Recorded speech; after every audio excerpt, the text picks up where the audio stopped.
So, Murray, Minister Fuhr says, okay, the government is on track to spend $8.7 billion of new money by the end of March. What do you think? I will believe it when I see it. I've covered a number of defense policies and a number of announcements with all promises, but this one does have money behind it, $8.7 billion.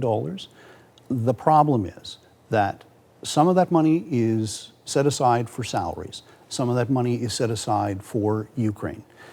The Prime Minister has said that the rest of the money is basically foundational, meaning it's there to build bases, it's there to build up the training system, it's there to do a whole bunch of things that the military hasn't done for decades. So I think those are really important points.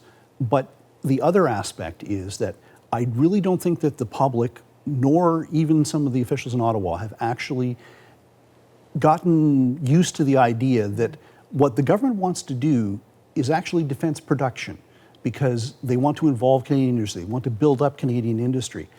And right now, all they do is defense procurement. They go out and buy stuff. So this is going to require a fundamental shift in the way the government approaches this topic. Right, we're not talking about simply buying a whole bunch of VR headsets and light armored vehicles.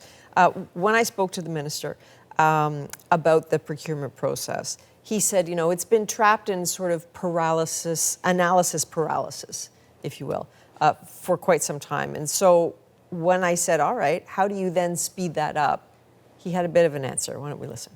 We need to push the people who are making the requirements to go faster. We need to pick processes that can be executed quicker, like this down select to 2 qualified suppliers instead of doing like a request for proposal that, you know, all these different vendors come in and we have to evaluate those. So processes that we pick will matter.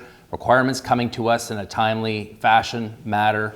Okay, everybody agrees you got to go faster, pick faster processes, fine. But what's your sense of what the biggest obstacle actually is? The biggest obstacle is the absence of people right now, because the minister mentioned it. The minister said that they need people there to check requirements, etc.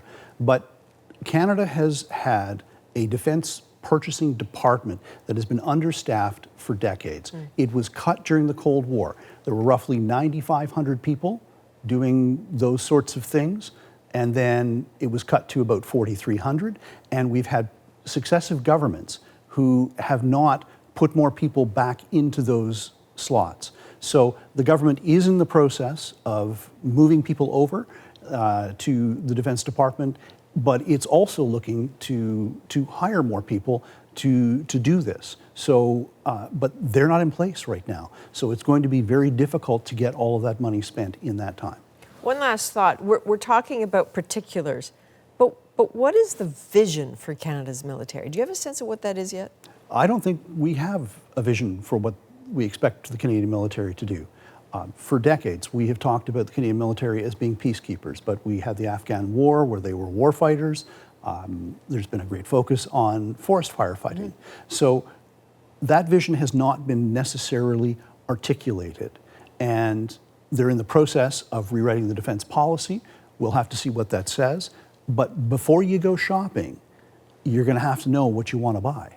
And you're going to have to know the equipment and capabilities and the number of people that you're going to have to operate what you're buying.